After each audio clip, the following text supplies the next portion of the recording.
Imagina un mundo donde cada piedra habla, donde cada columna sostiene no solo templos, sino ideas. Roma no fue solo una ciudad, fue un latido imperial que ordenaba el caos con arquitectura, espada y decreto. Fue el sueño humano de eternidad, grabado en mármol y sangre. Pero, ¿qué ocurre cuando el corazón que movía al mundo comienza a fibrilar? Esta no es solo la historia de una caída. Es la crónica de un coloso que caminó sobre la espalda de los siglos, creyéndose invulnerable, y que al final, fue devorado por sus propios excesos, olvidos y silencios. Vamos a recorrer el ritual del derrumbe. No como turistas entre ruinas, sino como testigos de un misterio revelado, como se apaga una civilización sin que el sol deje de brillar. Antes de comenzar este video, recuerda suscribirte y darle like. Roma no nació siendo imperio. Nació como mito. Como una llama encendida por dos hermanos que, según la leyenda, fueron criados por una loba. Desde entonces, esa llama se convirtió en fuego sagrado. Con cada siglo, Roma creció no solo en territorio, sino en convicción, la de ser el centro indiscutible del mundo. En los días gloriosos del siglo I a.C., Roma era más que una ciudad, era una idea, una civilización vestida con mármol, hierro y autoridad. Bajo emperadores como Augusto, Vespasiano y Trajano, Roma alcanzó su forma más colosal. Sus legiones no marchaban, se desplegaban como el pulso del destino. Desde las frías tierras de Britania hasta los desiertos ardientes de Arabia, desde las riberas del Rin hasta el corazón mismo de Mesopotamia, todo estaba bajo el dominio de las águilas romanas. Era un imperio de 5 millones de kilómetros cuadrados. Más de 60 millones de personas vivían bajo su sombra. 1 de cada 4 seres humanos en el planeta obedecía las órdenes que partían desde esa ciudad que creía ser eterna. La Pax Romana parecía confirmarlo.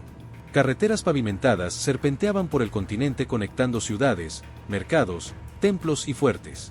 Acueductos llevaban agua a regiones donde antes solo reinaba la sed. Las monedas circulaban como sangre que alimenta un cuerpo sano. La arquitectura no solo levantaba edificios, elevaba símbolos, narrativas, estandartes de poder. El latín se extendía como una voz común que unía lo diverso. Todo funcionaba. Todo obedecía a Roma. Pero ese esplendor era también el inicio del colapso. Porque Roma, en su apogeo, también sembraba las semillas de su exceso. El imperio se volvió demasiado vasto para gobernarlo con justicia. Cada nueva provincia exigía soldados, administradores, recursos. La economía se sostenía sobre los hombros de esclavos. Y cuando las guerras de conquista comenzaron a cesar, también lo hizo el flujo de nuevos esclavos. La maquinaria se ralentizaba. Lo que antes era expansión se volvió mantenimiento. Y lo que antes era gloria, empezó a costar demasiado. La presión fiscal aumentó. Los pequeños propietarios se empobrecían.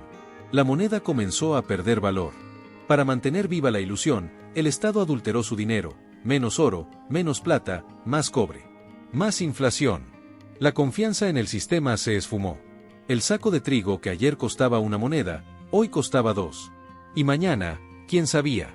Los artesanos abandonaban sus oficios. Los campesinos sus tierras. La gente ya no confiaba en Roma para sostener sus vidas. Y en medio de ese desmoronamiento silencioso, nació algo nuevo. Miles de personas empezaron a buscar protección en los grandes señores de tierras. Les ofrecían trabajo, producción, lealtad, a cambio de refugio. Lo que surgía no era simplemente un acuerdo, era el embrión de un nuevo mundo. Un modelo de dependencia que siglos después se llamaría feudalismo. Pero su semilla nació aquí, en los suspiros de una Roma que brillaba, sí, pero que ya empezaba a arder desde dentro. Porque el mito de la eternidad no siempre se derrumba con ruido. A veces se apaga en silencio. Como una vela imperial que, aunque parece firme, ya tiene la cera temblando. Así comenzaba la historia de cómo los bárbaros derribaron Roma. Pero antes de las invasiones, antes del saqueo, Roma ya había comenzado a perderse. No por las lanzas extranjeras, sino por su propia sombra. Y ese es el verdadero inicio del final. Porque toda ruina tiene su génesis. Y la de Roma, comenzó cuando aún creía que era invencible. Roma no cayó por invasiones. Cayó por dentro. La economía, otrora vigorosa, entró en hambre silenciosa. Rutas rotas, monedas adulteradas, impuestos asfixiantes. El pueblo perdió la fe y buscó protección no en el Estado, sino en señores de tierras. Nacía el embrión del feudalismo, parido por la desesperanza. Mientras tanto, la política ardía. En menos de medio siglo, más de 20 emperadores se disputaron el trono como botín.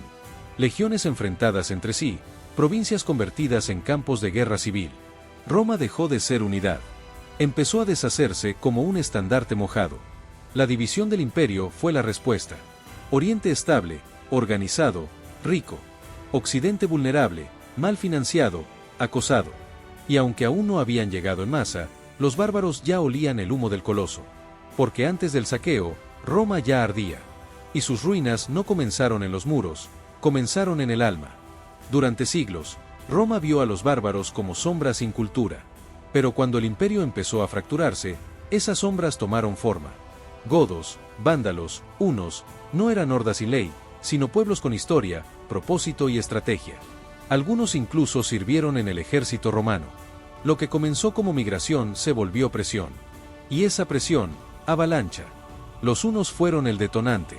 Rápidos, brutales, los jinetes de las estepas empujaron a tribus enteras hacia las fronteras romanas. El imperio, sin estructura, intentó integrarlos. Pero el desprecio y la corrupción convirtieron aliados en enemigos. En Adrianópolis, los visigodos mostraron que Roma ya no era invencible. Atila, el llamado azote de Dios, se volvió símbolo de esa fragilidad. Su ofensiva fue feroz, pero también política. Roma resistió, por poco. Y no por espada, sino por milagro. El encuentro con el Papa León y lo hizo retroceder. Nadie sabe por qué.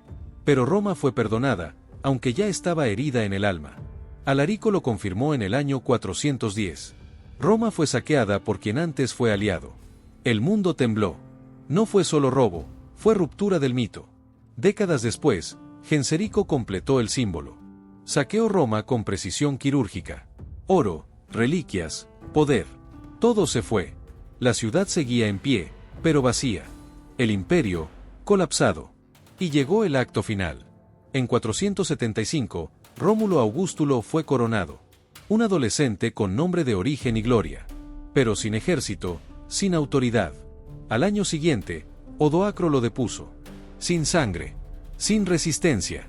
Envió las insignias imperiales a Constantinopla. Y así, el Imperio Romano de Occidente dejó de existir. No hubo batalla final. Solo abandono. El coloso murió por dentro. Pero su espíritu no. Roma siguió en manuscritos, en catedrales construidas con ruinas, en las lenguas que aún susurran su sombra.